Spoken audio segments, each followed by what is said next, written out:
They didn't just protect him, they protected me.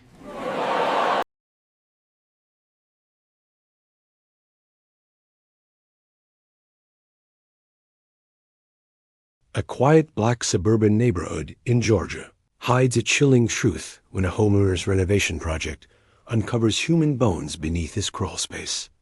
When bones surface in a well-manicured black suburb outside Atlanta, Detective Simone Rainer, a sharp, underestimated black woman, takes the case.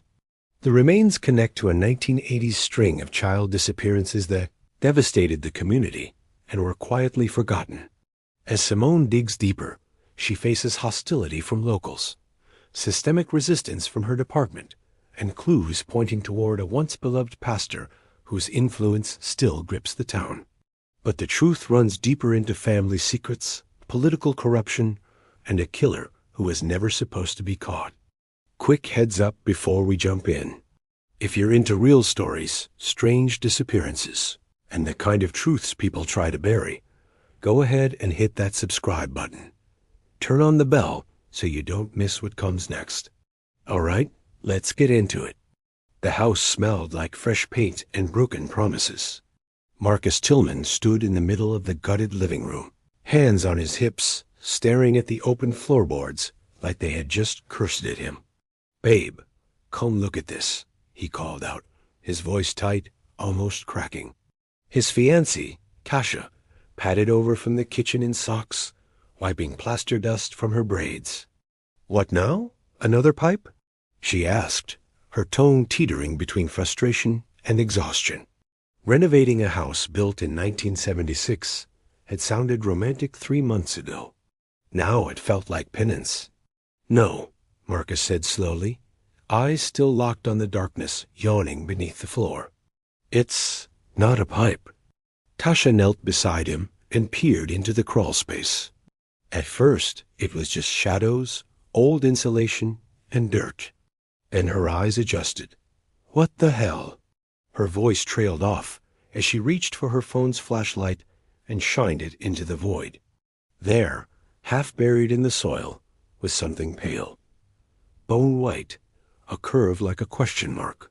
Marcus swore under his breath. "Is that?" "No, no way." Tasha swallowed hard, her stomach flipping as she zoomed in with her phone camera. The light caught on teeth. A jawbone, grinning through decades of silence. She stumbled back, one hand over her mouth. "Marcus, that's a skull." For a moment, neither moved.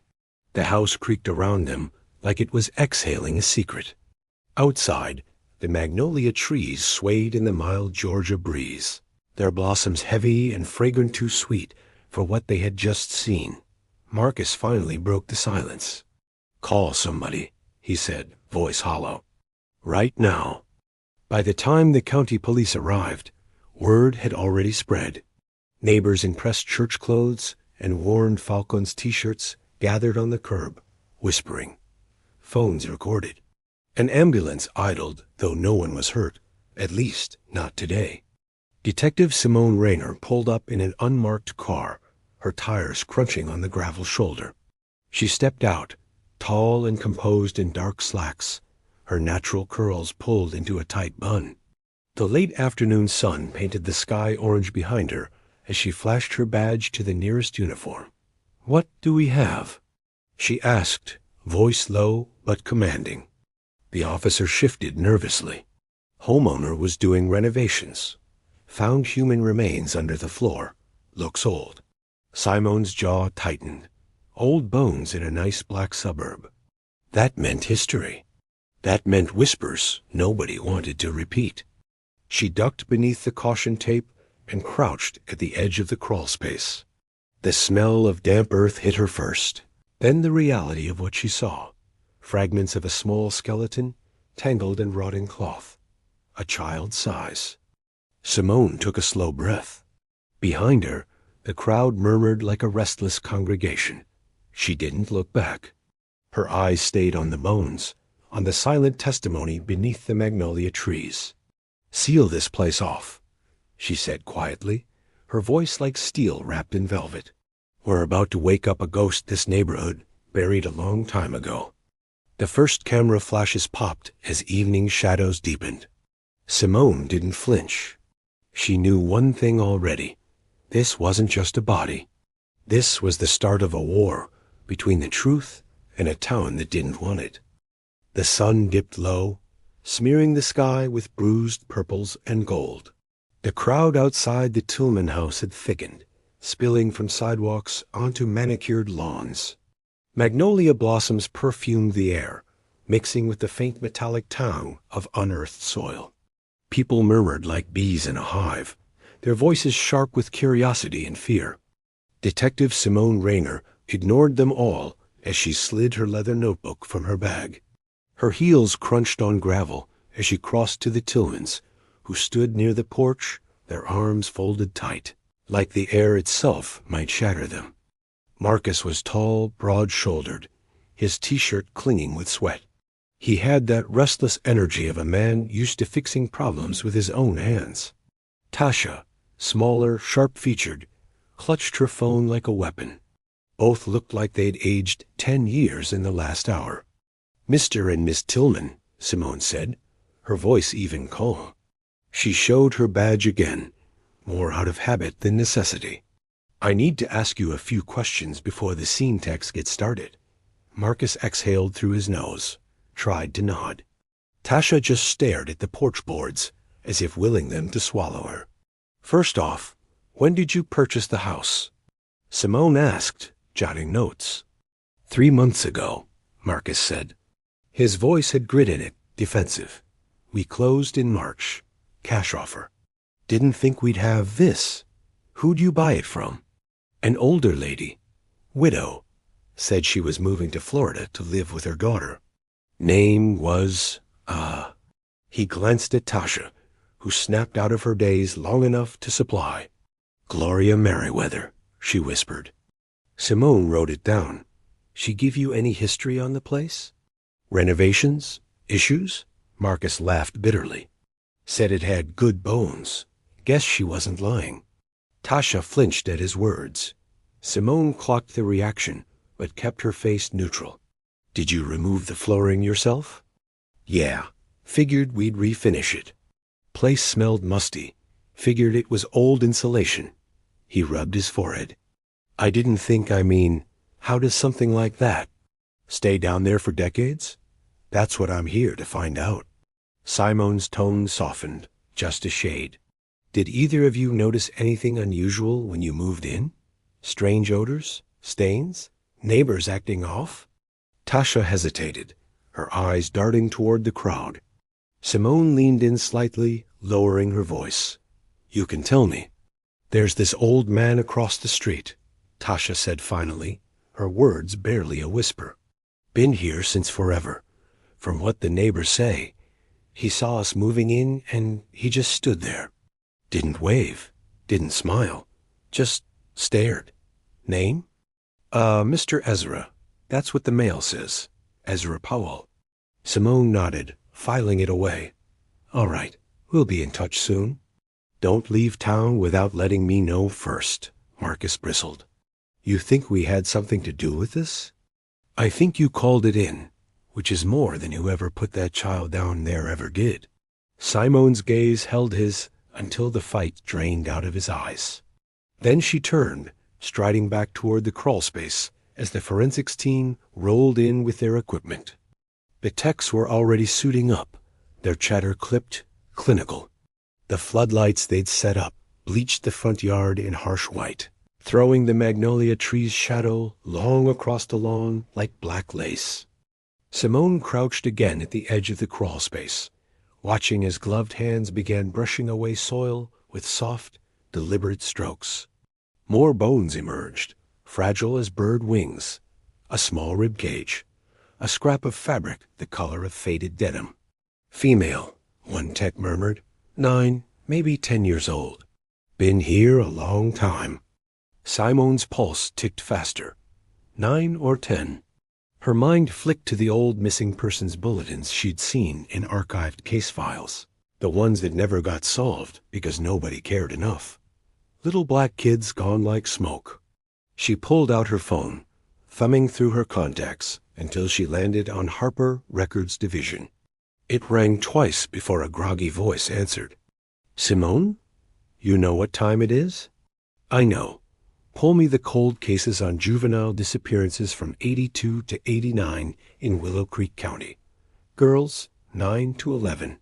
Send whatever you got to my email." Harper whistled low. "That's a lot of old ghosts you're stirring." "Yeah," Simone said, her eyes fixed on the tiny skull in the dirt. "And I think one of 'em just came back." A hush fell as a tech held up something small, cradling it in gloved palms.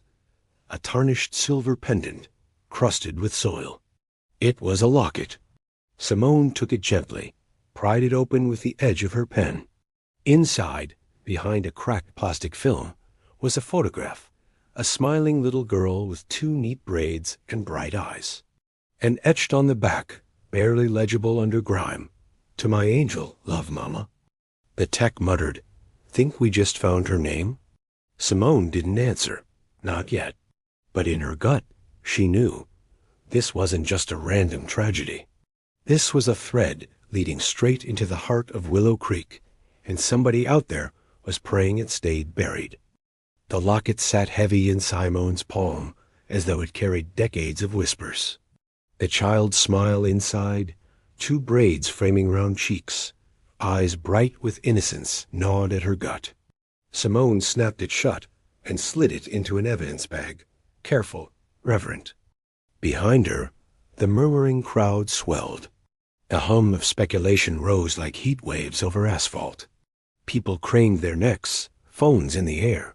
Simone hated that part the spectacle. Death made people curious before it made them mournful. She sealed the bag and stood, scanning faces on the curb. That's when she saw him.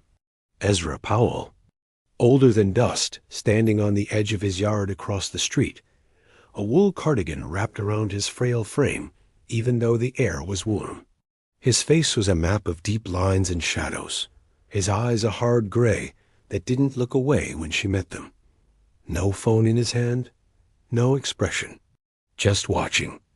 Simone held his gaze for a long beat before one of the forensics techs broke the silence. "Detective, you'll want to see this."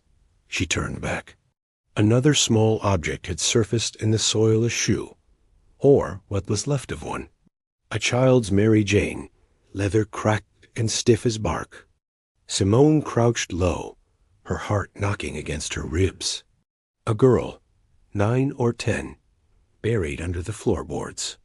A locket that said, "Love Mama." The threads started spinning in her head, fast and sharp. She needed that missing persons list yesterday. She took a step back, straightening her jacket, when a sudden voice cut through the hum of the scene. "Detective Rainer?" She turned. A tall man in a gray suit approached, his badge flashing under the street lamp glow. Lieutenant Derek Nash, her superior. Late 40s, white, jaw like a cinder block. The type who smiled with his teeth, but not his eyes. "What are you doing here, Nash?" Simone asked coolly. "This case is about to get messy," Nash said, his tone smooth like oiled steel. "County commissioner already called. Wants answers before sunrise." "Good for him," Simone muttered. "Maybe he'll help me dig." Nash stepped closer, lowering his voice. "Don't get cute. These folks here, they like their peace. They like their history tucked away nice and neat. You stir too hard, you'll find yourself reassigned." Simone stared at him, heat curling in her gut. "A little girl's been under this house for decades, Lieutenant. Somebody put her there. Peace isn't my problem." Nash smirked like a man humoring a child. "Just remember who signs your paycheck." Then he walked off, his polished shoes crunching gravel as he headed toward his car. Simone watched him go, jaw clenched, then turned back toward the house. Ezra Powell was gone. Her stomach sank. An hour later, Simone sat in her car with the AC humming, her laptop balanced on her knees. Streetlights flickered against the windshield, casting pale halos in the humid dark. She tapped the keyboard, her inbox open. From Harper Records Division. Subject: Juvenile Missing Persons, 1982 to 1989. She clicked it. A list unfurled, names marching down the screen like tombstones. She scanned until one stopped her cold. Danielle Merriweather, age 9, reported missing, June 12, 1986. Last seen, walking home from choir practice at St. Luke AIM Church. Simone's breath hitched. Merriweather, same name as the previous owner, Gloria Merriweather, the widow who sold the house. Her fingers tightened on the trackpad as she clicked the attached case file. A grainy black and white photo filled the screen. The same bright-eyed girl from the locket. Danielle. The report was brief. Minimal detail, no follow-up. Case inactive. Like so many others. Simone's chest burned. She closed the laptop and sat back, staring through the windshield at the magnolia tree outside the Tillman house. Its blossoms glowed ghost pale in the streetlight. Her phone buzzed on the console, making her flinch. A text from an unknown number. You don't want this case. Let it stay buried. Simone's skin prickled. She typed back fast. Who is this? No response. She stared at the screen until it dimmed, her pulse a drumbeat in her ears. Then she looked up and froze. Across the street, half hidden in shadow, someone stood on a porch, watching. Ezra Powell, but this time he wasn't alone. A second figure lurked behind him, shape blurred in darkness, motionless as stone. Simone's hand slid to the Glock in her holster, instinctive. But when she blinked, the porch was empty. Just shadows and silence under the magnolia trees. Simone didn't sleep. She spent the night in her small apartment just outside Decatur, back pressed against the wall, Glock within arm's reach on the side table. Her laptop sat open across from her on the coffee table, Danielle Merriweather's photo glowing faintly under the low light. Those wide, innocent eyes stared back at her, frozen in time. The text haunted her more than the bones. You don't want this case. Let it stay buried. Then another. A grainy photo of her unmarked car parked across the street from the Tillman house. Someone had been watching her from the moment she arrived. At sunrise, she was already driving. St. Luke African Methodist Episcopal Church looked unchanged by the years. Red brick, arched windows, a white cross rising above the old wooden doors. It sat on a quiet street, lined with cracked sidewalks and overgrown lawns, the kind of place where the past hummed louder than the present. She parked in the shade of an oak tree and approached the building. The sign out front read, Rev. Charles E. Boone, Senior Pastor. Sunday worship to 10:30 a.m. She rang the bell. A few minutes later, an older man answered, heavy-set with deep laugh lines and suspicion in his eyes. He wore a short-sleeved clerical shirt, and his salt and pepper beard framed a tight-lipped frown. "Can I help you?" he asked. Simone showed her badge. Detective Rainer. "I'm here about a girl who went missing in 1986, Danielle Merriweather. I was told she was last seen here after choir practice." Rev. Boone's mouth went still. He stepped out, closing the door behind him. "That was before my time. I took over in 95. I know the name, though." "From the file?" "From the whispers," he said, eyes narrowing. "Her mama used to come around, sat in the back pew, never said much, always lit a candle. Then one day, she just stopped showing up."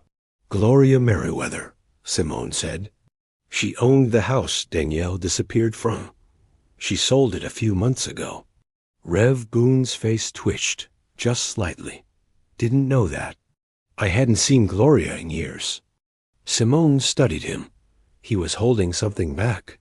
People always were. "Do you know a man named Ezra Powell?" she asked.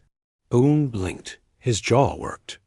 "Then, Ezra used to be our groundskeeper. Way back. Lived across from the Merriweathers. Retired before I came. Folks say he was different." "Different how?" Boone glanced around, as if the trees might be listening. Quiet. Stayed to himself, but the kids? They didn't like him. Said he'd stare at them from the fence line. Never talked. Just watched. Did he know Danielle? I assume. Everybody did. Was he questioned? Boone let out a soft, bitter laugh. Back then, nobody questioned old black men unless they were causing trouble. And Ezra? He just kept his lawn trimmed and his mouth shut. Police didn't even look at him. They assumed Danielle ran off, or worse, blamed the mother. Sighed she was distracted. Simone didn't reply. She didn't have to. She'd read the case report, 2 pages long. No follow-ups, no search grid. Just no leads, possible runaway. A slap in the face to a grieving mother. Boone leaned against the railing, his voice lower now. You sure you want this case, Detective? Lot of history under those magnolia trees. Some of it rotted. Some of it still breathin'. She met his gaze. I'm not the type to back off when the ground gets soft. Boone nodded slowly, as if testing her. Then he reached into his pocket, pulled out a folded piece of paper. You didn't get this from me. She opened it. It was a copy of an old photograph, aged, edges curled. A choir group. 10 or 12 kids. Danielle was near the front. Next to her, a tall man with dark skin and a crooked smile. Ezra Powell. Why would Ezra be in the choir photo? Simone asked. Boone looked away. Some folks say he used to walk the kids home, helped with music, but he wasn't on staff. Wasn't even a member of the church. Then who led him around the children? Boone didn't answer. Simone tucked the photo into her pocket and left without another word. Back in her car, she stared out the windshield, mind spinning. Ezra Powell was more than a neighbor, more than a ghost. He was woven into the lives of these people, just not in ways anyone wanted to speak about. Her phone buzzed again. Unknown number. This time, the message was different. Leave Ezra alone. He's not what you think. Attached was another photo. This time it was her, sitting in her car. Taken 10 minutes ago, from the other side of the street. Simone's breath caught in her chest. She looked up. Across the street from the church, a long black sedan pulled away slowly from the curb. Its windows were tinted. She didn't move. Just watched as it slid around the corner and disappeared. Someone was watching her. And they were getting bolder. By the time Simone pulled onto Magnolia Lane, dusk was swallowing the edges of the neighborhood. The street was quieter than usual. No kids on bikes, no curious neighbors. Just the whisper of sprinklers and the occasional rattle of a cicada. As she approached the Tillman property, her stomach dropped. The house was dark, the yard taped off, but not with the usual bright yellow strip. This tape was blackened, burnt at the edges. Her headlights swept over the front porch, and that's when she saw it. The crawlspace access door was open again. Charred black. Smoke-stained wood curled upward like scorched parchment. Simone slammed the car into park and stepped out, hand on her holster. She moved fast but deliberate, scanning the shadows. No signs of life. No vehicles in the driveway. She ducked under the remaining tape and crouched at the crawlspace. The inside was scorched. Not fully destroyed more, like someone set a targeted fire, just hot enough to ruin whatever had been recovered or still remained. The earth was baked dry and blackened. The evidence tags were melted plastic. Damn it, she hissed under her breath. Someone had come back to the scene. Someone who knew exactly what needed to be erased. Her phone was already to her ear. Dispatch, this is Detective Rainer. I need fire department reports and camera footage pulled for 412 Magnolia Lane. Possible arson on an active crime scene. The dispatcher responded with a clipped acknowledgement, but Simone didn't wait. She walked briskly around the back of the house, checking for broken windows, footprints, anything. But whoever did this was precise. No signs of forced entry. No lingering gasoline smell. This wasn't reckless. It was methodical. Controlled. Whoever burned that crawlspace knew what they were doing.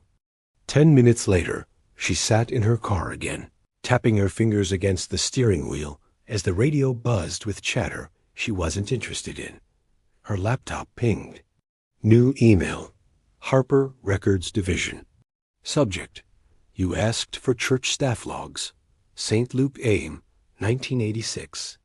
She opened the attachment, scanned, names, dates, roles. Then she stopped cold. Assistant Pastor, Reverend Elijah Boone. Her eyes widened. Elijah Boone, the same last name as Reverend Charles Boone, the man she'd spoken to earlier at St. Luke. Same church, same bloodline. She clicked deeper into the file. Elijah Boone had been placed on administrative leave in July 1986, exactly 3 weeks after Danielle Merriweather disappeared. No explanation, no follow-up. Just gone. Her pulse kicked up. She called the church again.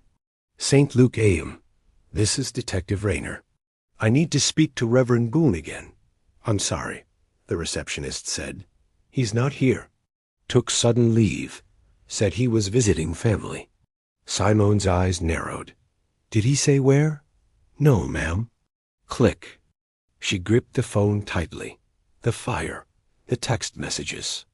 The photo of Ezra Powell in the choir shot. Now Reverend Boone suddenly gone? Too many threads. Too fast. She flipped open her notes and stared at the name again. Gloria Merriweather. She remembered the real estate document. A Florida forwarding address. Jacksonville. Assisted living. Simone didn't waste another second. By late morning the next day, she was pulling into Shady Pines Nursing Center, a sun-bleached, peach-colored building just outside Jacksonville. She signed in, gave the nurse her badge. Gloria was in room 118, down a hall that smelled like lemon disinfectant and loss. Simone knocked gently. A thin, papery voice answered, "Come in." Gloria Merriweather sat near the window, a blanket over her knees, skin the color of faded mahogany. Her eyes were watery but alert, her white curls tied in a neat scarf. Simone stepped in quietly. "Mrs. Merriweather, I'm Detective Simone Rainer. I need to talk to you about your daughter." Gloria's hand froze mid-knitting. Her lip trembled. "I always knew she was still there," she whispered. Simone sat across from her, heart suddenly heavier. "You mean Danielle?" Gloria nodded. Tears welled in her eyes. "They told me she ran away, but I knew. Mama always knows." "Did you ever suspect anyone?" Gloria looked down at her lap. For a long moment, she said nothing. Then, in a voice barely audible, "He used to walk her home. Said he was protecting her. Always said that." "Ezra Powell?" Gloria looked up slowly. "No, child." Simone's breath caught. "Then who?" Gloria stared out the window. Her hand trembled as she reached into a worn Bible on the side table and pulled out a folded paper. Simone opened it. It was a flyer from 1986, an old church revival poster. "Come hear the healing word. Guest preacher Elijah Boone, June 7th to 13th, 1986. Gloria's voice cracked. She didn't want to sing that night. Sight he made her uncomfortable. Simone leaned forward, her blood pounding. "You think Reverend Elijah Boone did something to her?" Gloria closed her eyes. "I don't think I know." Simone's mind reeled. Elijah Boone, the assistant pastor. The man who vanished 3 weeks after Danielle disappeared. But what happened to him? Why did nobody speak his name? And why was his nephew, Reverend Charles Boone, now leading the same congregation protecting the same silence? The flight back from Jacksonville was quiet. Simone didn't sleep. She just stared out the window, mind turning over pieces like jagged puzzle fragments that refused to click into place. Danielle Merriweather didn't run away. Gloria knew, had known. Elijah Boone, the assistant pastor, had been the last to see her. He'd vanished within weeks. No records. No charges. No trace. And now his nephew sat in his pulpit, smiling through sermons. Simone's jaw tightened. She didn't believe in coincidences. Not in neighborhoods like Willow Creek, where appearances were currency and secrets wore Sunday suits. By the time she landed back in Atlanta, it was early evening. She didn't head home. Instead, she went straight to Ezra Powell's house. The man had been watching her since the night the bones were found, and she was tired of shadows. Ezra's house was still. The front porch sagged. Magnolia petals littered the walkway like snow. The blinds were drawn, curtains tight. But Simone noticed a light flickering behind one of the windows. She stepped up to the door and knocked hard. No answer. She knocked again. Louder. Finally, the door creaked open. Ezra Powell stood there, stooped, wearing the same cardigan from days ago. He said nothing, just stared. "I'm not here to dance around this," Simone said. "I need to talk to you about Danielle Merriweather, about what's buried in this neighborhood." His eyes didn't blink. "You're not going to let it go, are you?" "No, sir." "I'm not." A long silence. Then, to her surprise, he stepped aside. "Then you better come in." The house smelled of liniment, mothballs, and dust. Old photographs lined the mantel, sepia-toned portraits, some faded to silhouettes. Ezra moved slowly, every step deliberate, as if his bones had learned not to trust the world around them. He led her out the back door, across the cracked patio, and toward a rusted garden shed behind the magnolia tree. "She made me promise," he said, voice low, cracking. "Gloria, long time ago, said if anything ever happened to her, and they found Danielle, I had to show them." Simone's pulse surged. Ezra pulled a tarnished key from around his neck and unlocked the shed. The door groaned open. The air inside was thick with mildew and dirt. He pointed to the far corner. Beneath a rotten wooden bench, a square of flooring looked newer than the rest. Simone knelt and cried it up. Beneath it sat a metal box, rusted but intact. She lifted it carefully. It was heavier than expected. She brought it into the light, opened it. Inside were photographs, dozens of them. Faded snapshots of black children, boys and girls, some smiling, some mid-laugh, most in church attire. All taken in the same style, candid, slightly off-center. Simone's throat tightened. Ezra stood behind her, silent. "You took these?" she asked. His face twisted. "No, I found that box behind the church, in the old crawlspace. Back in '87, I never told nobody. Just kept it. Felt wrong throwing him away. Felt worse giving him to the same folks who let that girl rot under her mama's house." Simone pulled out one photo and froze. A little girl in a polka-dot dress. Her name came back instantly, Taisha McCall. Missing since 1985. Simone remembered the flyer. She had it saved in her case files. Taisha was never found. She flipped more photos. Some faces she didn't recognize. Others brought back flashes of missing persons reports. No one had updated in decades. "This ain't just Danielle," she whispered. "These are all from this town. All gone." Ezra sat down slowly on a cracked stool. His hands trembled. "I tried to tell the police back then. Man laughed at me. Said unless I had a body or a suspect, to stop wasting his time. I kept my mouth shut after that." "You think Elijah Boone took them?" Ezra didn't answer right away. Then he said, "I never saw him do anything. But after Danielle, he stopped coming around. And when he disappeared, the church just filled the silence with scripture. Nobody looked. Nobody wanted to look."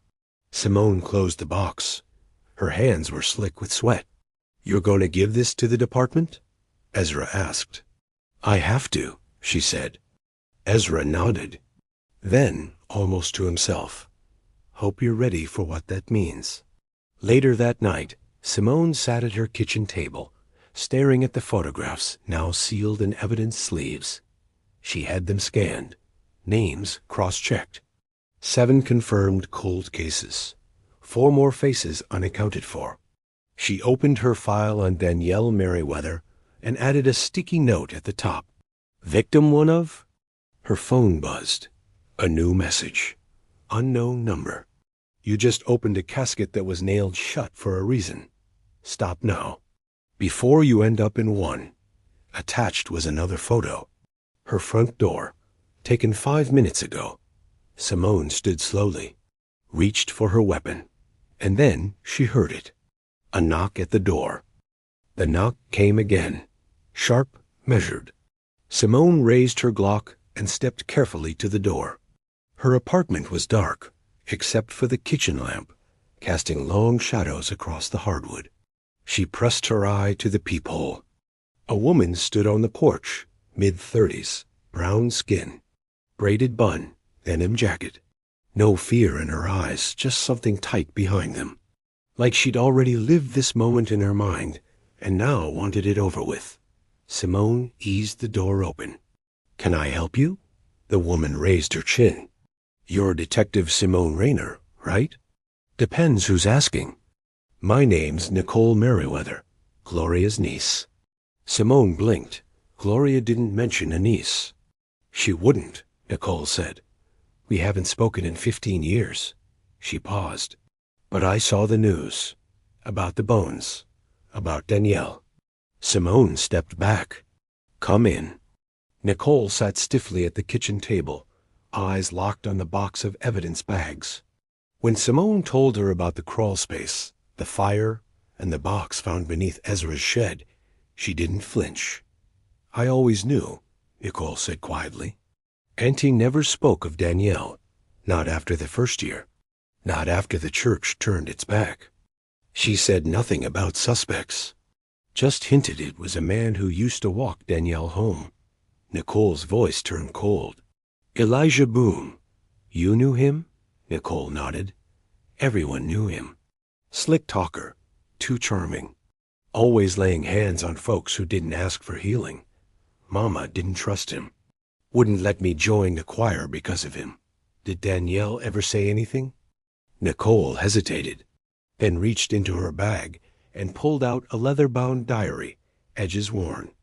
"She gave me this. A week before she went missing." Her eyes glazed over. "She said it was just for me. Said if anything ever happened, I'd know what to do." Simone took the diary gently, opened it. The pages were filled with slanted, childlike cursive. The kind of writing that made you forget it belonged to someone who never got to grow up. June 5th, 1986. "Pastor Boone told me my voice is special. He says God whispers through me when I sing. He touched my shoulder today. I didn't like it." June 8th, 1986. "I told Mama I don't want to stay after practice anymore. She said I'm just being sensitive, but his hugs feel like snakes." June 12th, 1986. "He said not to tell anybody. That people who gossip about men of God are punished. I want to run. But Mama wouldn't believe me." Simone felt the air leave her lungs. She flipped the last page. June 13th, 1986. "Tonight is revival night. He said we'll practice alone after the service. If I don't come home, Nicole, don't let them forget me." Simone looked up. Nicole's face was pale, eyes rimmed red. "They forgot her," Nicole whispered. "But I didn't." Simone clutched the diary like a lifeline. "You just blew this case open." A knock on the door startled them both. Another one. Firmer this time. When she opened the door, a tall man in a dark gray suit stood on her steps. Bald, smooth-skinned, his posture screamed money and power. He gave a polite smile. "Detective Rainer, forgive the late hour. Who are you?" "Councilman Darrell Baines, Willow Creek District 4.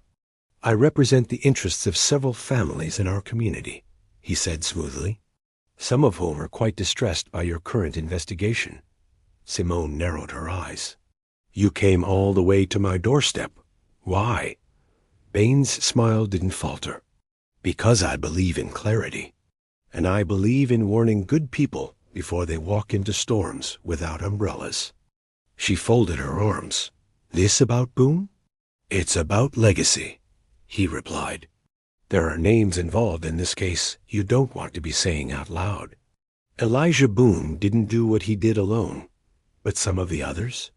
They still have power, influence, even from the shadows.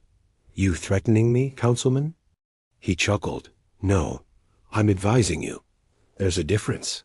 He glanced past her shoulder. And I'd be careful who you let into your home, Detective. Not everyone mourning the past wants the truth coming up with it. Simone's jaw clenched. You done? Just getting started, like you. He stepped off the porch, straightened his jacket, and disappeared into the night. Simone closed the door slowly. Nicole hadn't moved. Who was that? Someone who wants the silence to stay wrapped around this case like a blanket. Simone tapped the diary. But we just tore a hole in it. Nicole nodded slowly. Then it's time to light a match. The next morning, Simone arrived at precinct headquarters with Danielle Merriweather's diary tucked safely in a folder beneath her arm. Rain had started to fall in the early hours fat, heavy drops that smeared the city into a gray watercolor. She moved quickly through the hallways. No stops, no eye contact. She needed to hand the diary to someone higher up, get a forensic analysis, push the investigation forward.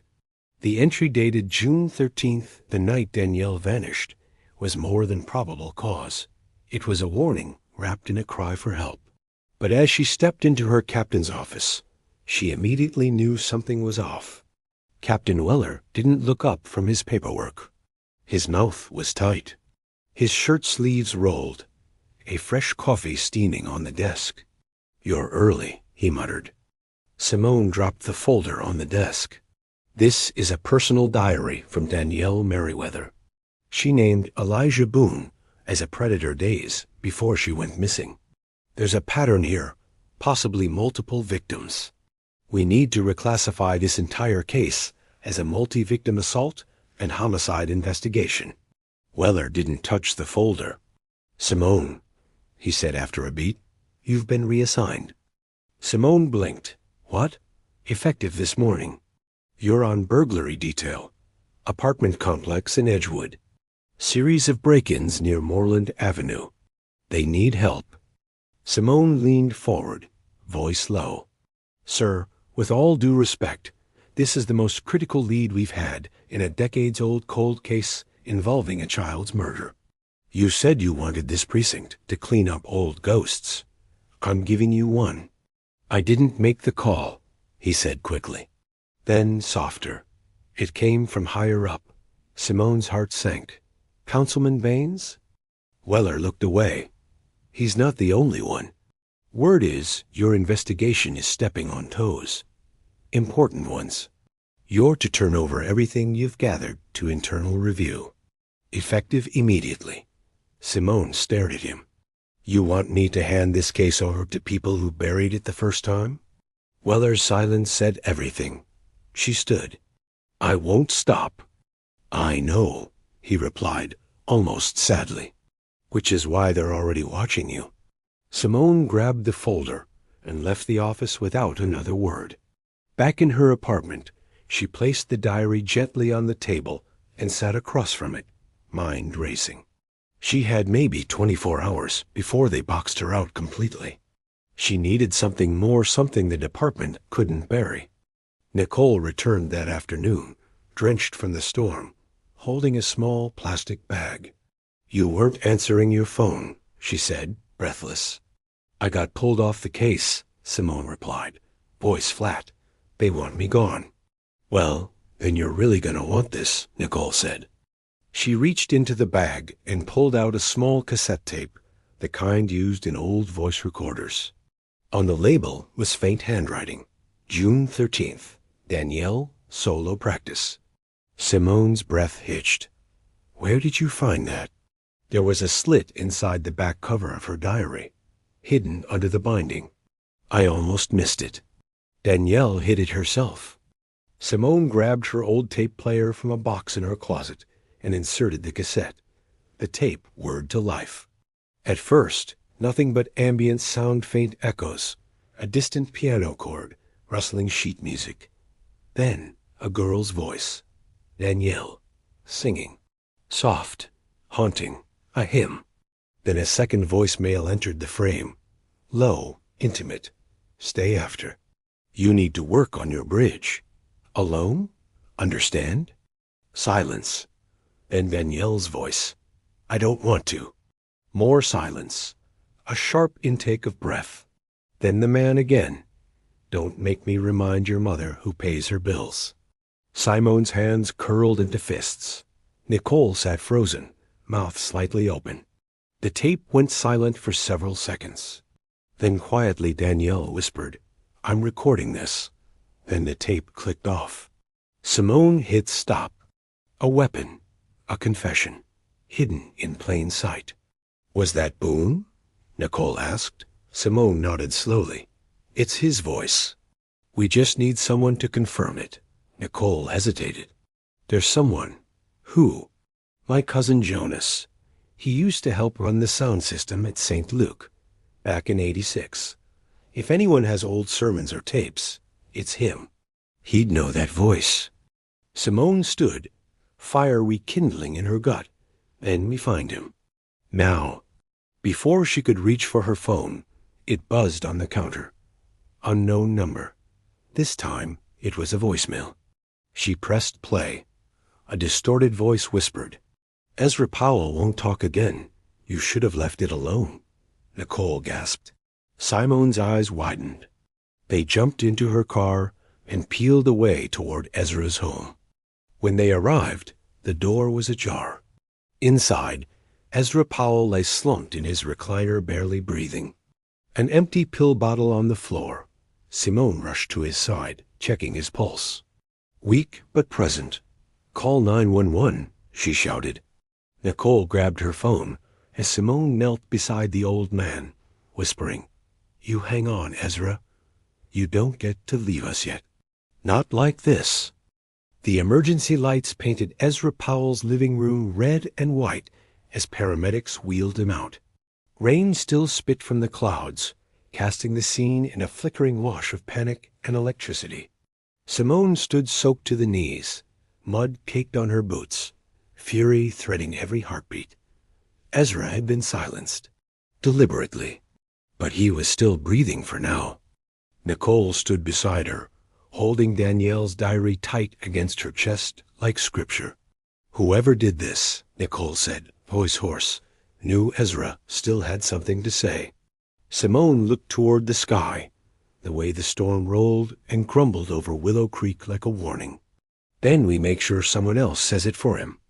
They found Jonas Merriweather, Nicole's cousin, in a faded shotgun house on the southeast edge of town, just past the train tracks, where the sidewalks turned to gravel and the lights always seemed too dim.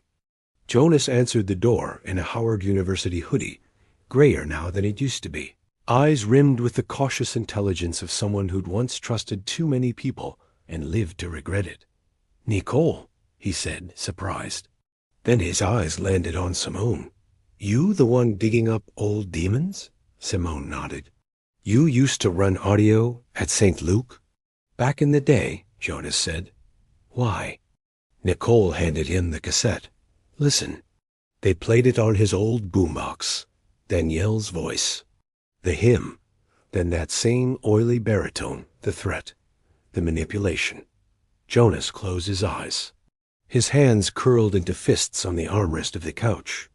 That's him, he whispered. Elijah Boone. No doubt. You're sure? Simone pressed. I used to edit his sermons. Heard his voice more than my own damn father's. That's him. Simone felt adrenaline surge. She had a match, a credible witness. Jonas wasn't done. He stood, walked to a back room, and came out holding a dusty cardboard box. Y'all need to see this. Inside were old VHS tapes, labeled by year and date. He pulled one out, marked June 13th, 1986, Revival Night. This was the last night Danielle ever sang. Boone had me record every service. For his legacy, I never watched it after she went missing.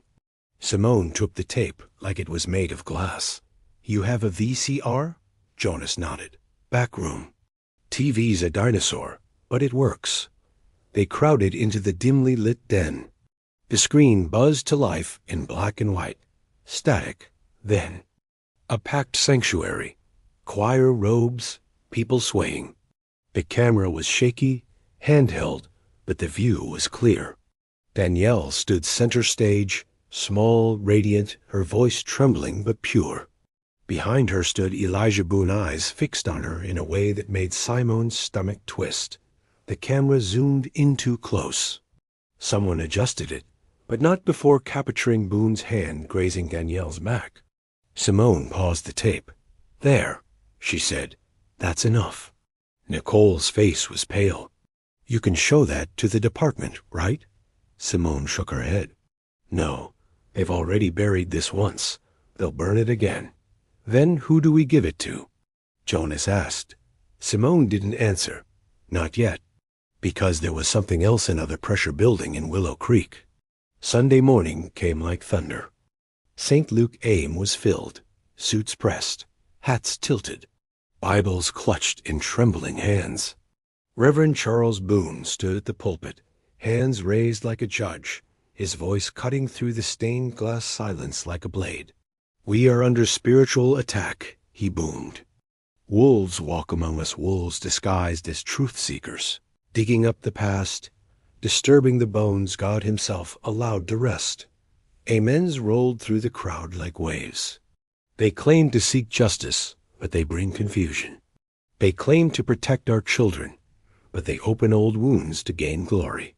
These agents of chaos, he said, reaching below the pulpit, wear badges of authority, but answer to no God I know. He turned toward the church bulletin board. Pinned there, under a heading labeled Warning, False Shepherds, was a photo of Simone Rainer, a still from one of the crime scenes, magnified, grainy. Gasps rippled through the pews. Some faces turned confused, others hard. Charles Boone didn't stop. Let this be known, those who chase the sins of the past may soon be buried by them. And from the back of the sanctuary, a figure watched him. Nicole Merriweather. She didn't blink, didn't speak, just stared. Then she turned and slipped out the side door, dialing Simone. He's naming you, she said into the phone. He's making you a target. I expected that, Simone replied calmly. But I just found something he won't expect. She stood in the evidence room of a retired cop who owed her a favor. On the table in front of her was an old storage box, case number long faded. Inside, a fingerprint card from 1986, a Bible smeared with old blood, and the original missing persons flyer for Danielle Merriweather, with one corner torn off. The same torn corner matched the edge of the flyer Gloria had given her in Jacksonville, which meant someone in the department back then had known more than they reported. Someone had buried the connection on purpose. The retired officer lived alone in a brick bungalow that had settled into its own sagging quiet. Wind chimes whispered on the porch as Simone knocked 3 times, firm, certain. She already knew the man's name from the corner of a half-rotted personnel file. Detective Leon Purley. Badge number 2147. Lead on the Danielle Merriweather case. Except there'd been no full report. Just 2 pages in silence.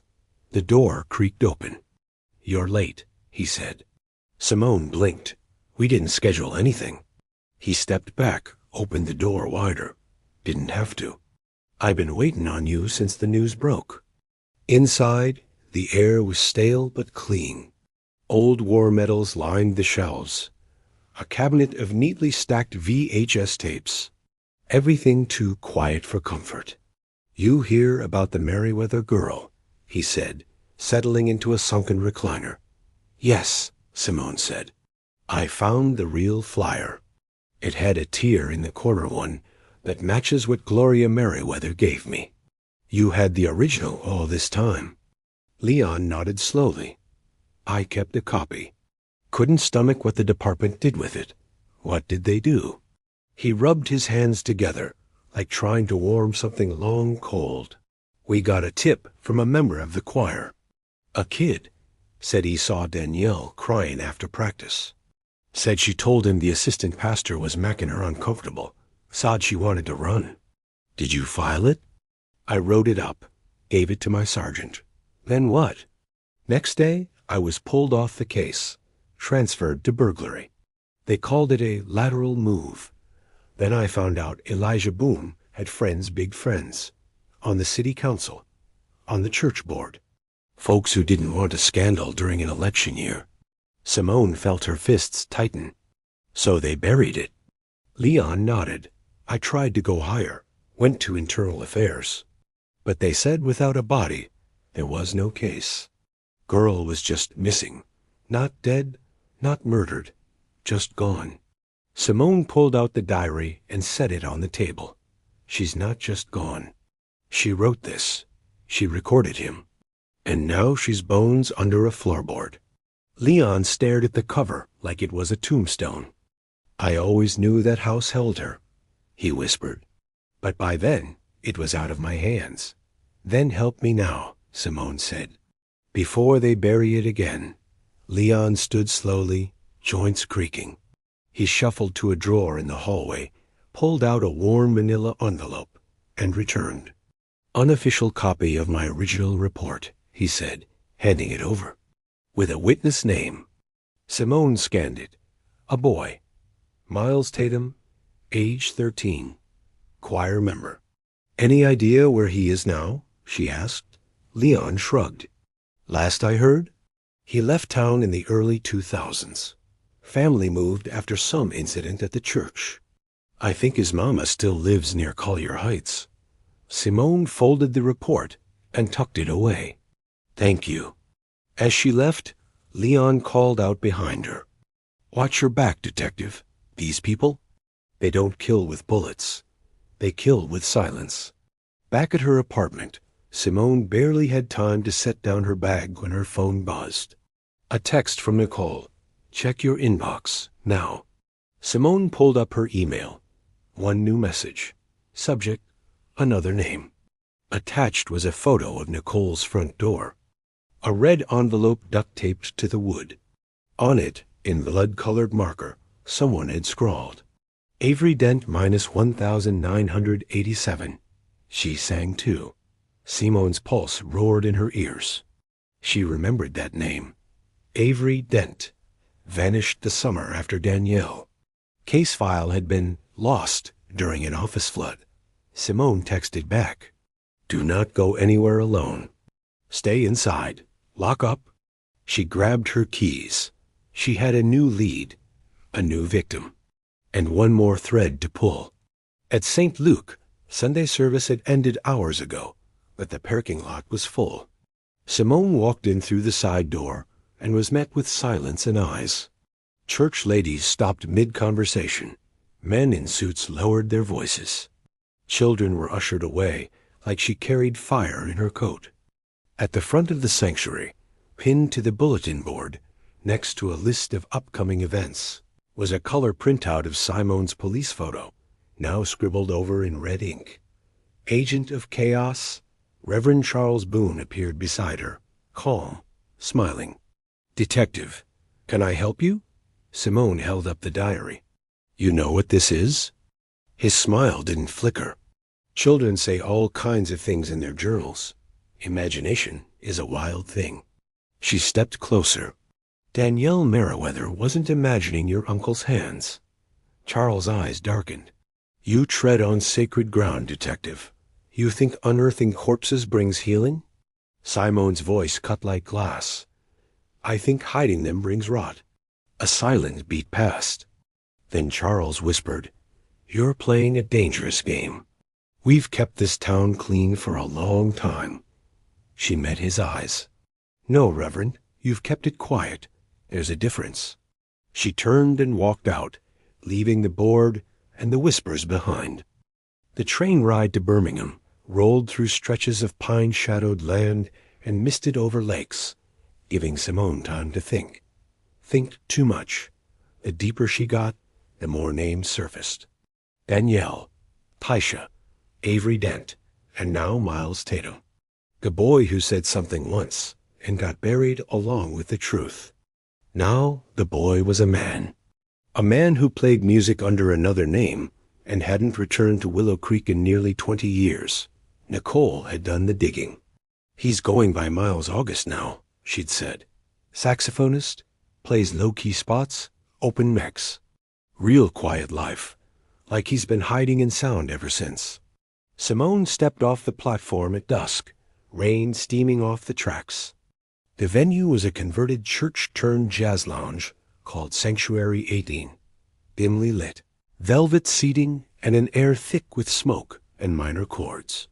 Miles was on stage, tall, thin, close-shaved head, closed eyes as he bled into his saxophone like the notes came from somewhere deep beneath his ribs.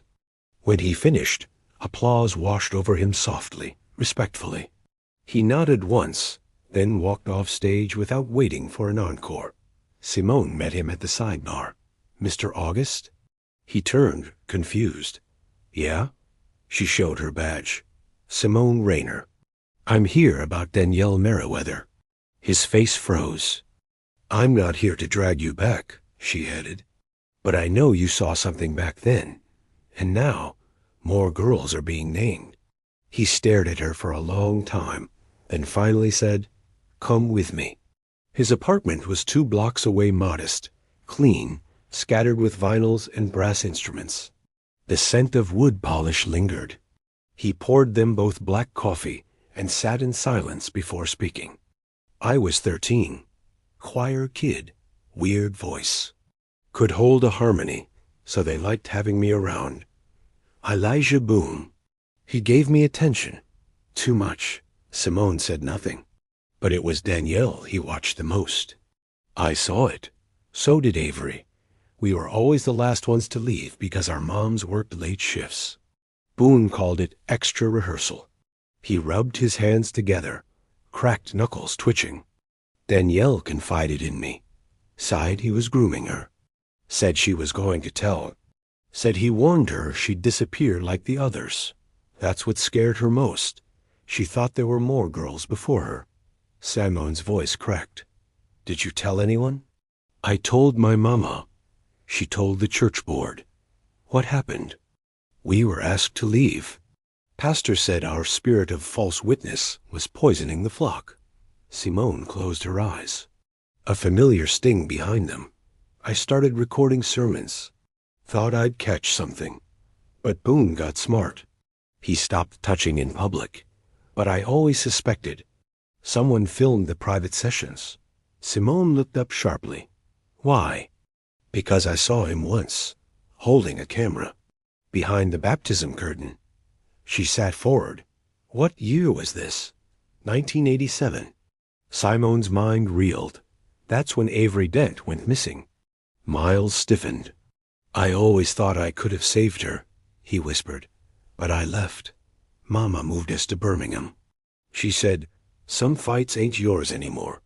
But it never sat right."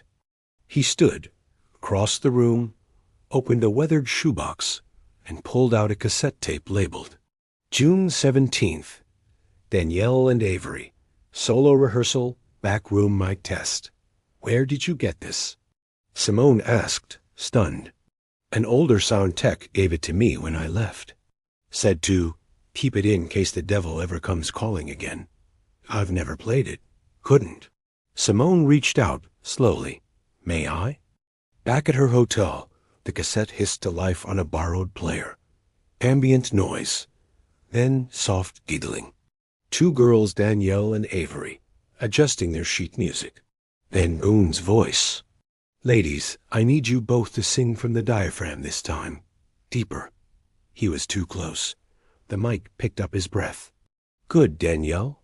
Now you, Avery. Hands down, don't fidget. You're beautiful when you're still." Silence.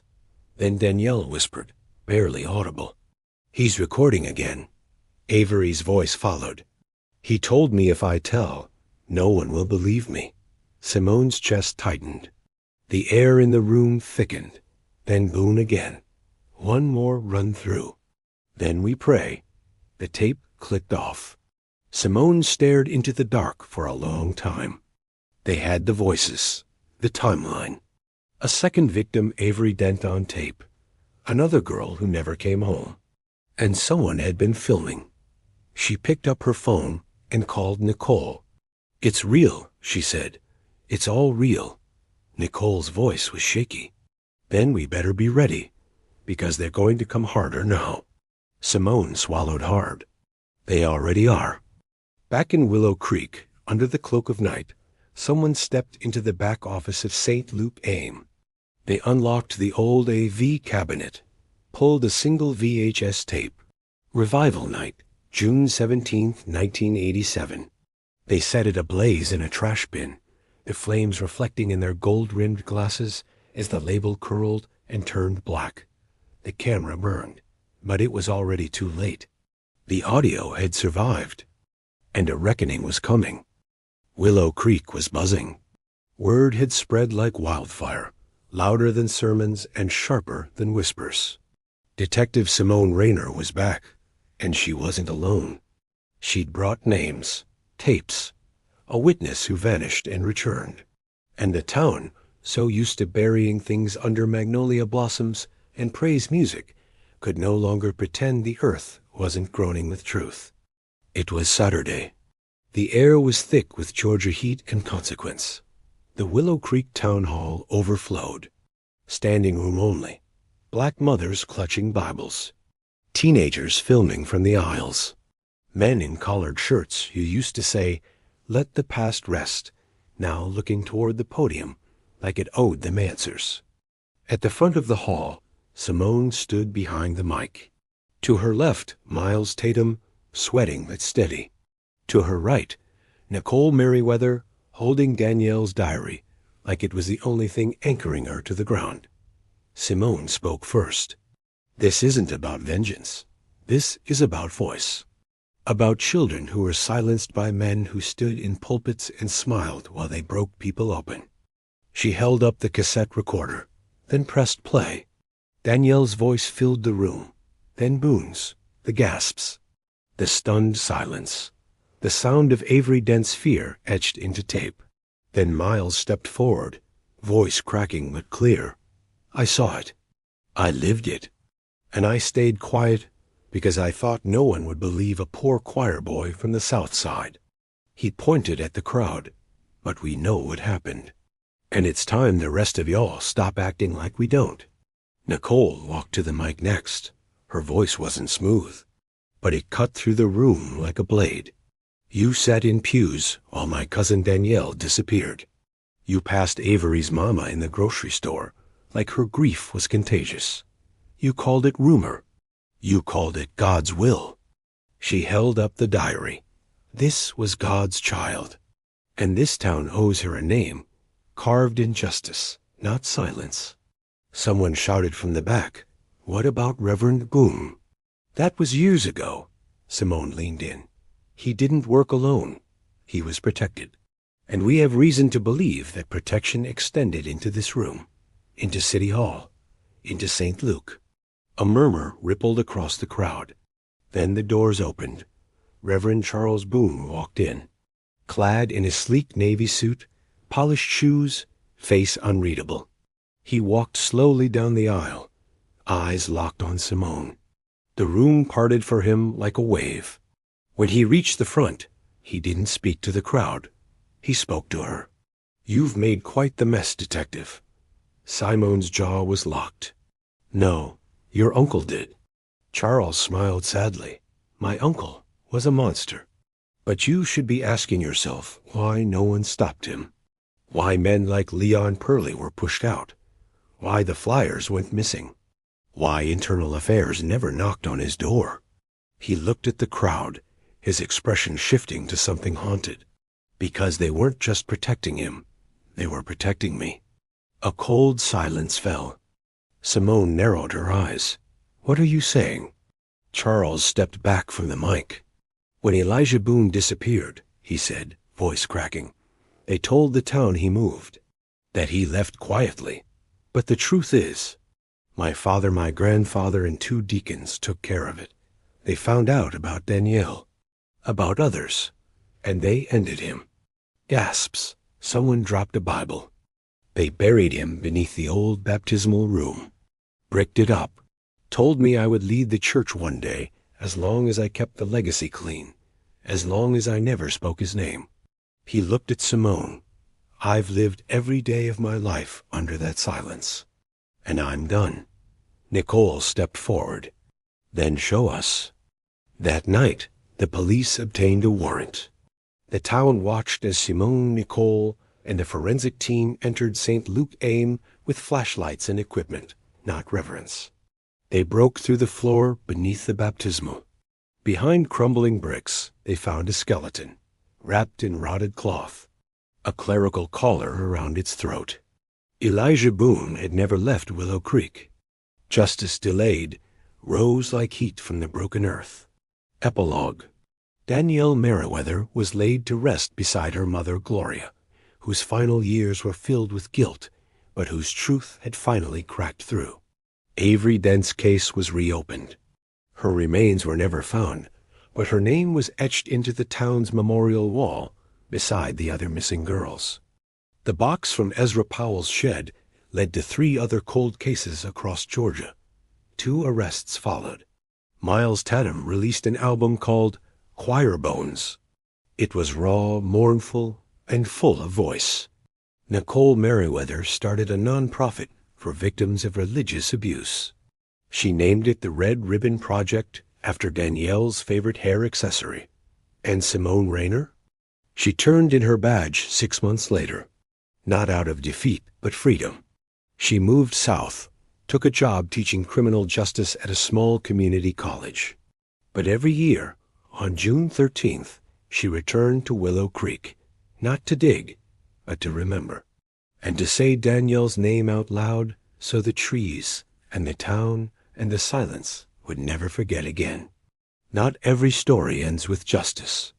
Some just stop where the paperwork does. But if you listened closely, this wasn't just about what happened.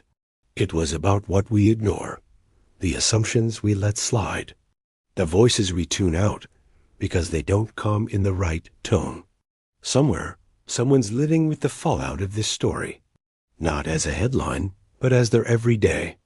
So if this story stayed with you, don't let it fade. Shine it forward. Ask more. Doubt what's too quiet. Because what we choose to see, or not see, decides what happens next. Like, comment, share, not for clicks, but for clarity. Because awareness is how silence breaks, and how truth finds daylight.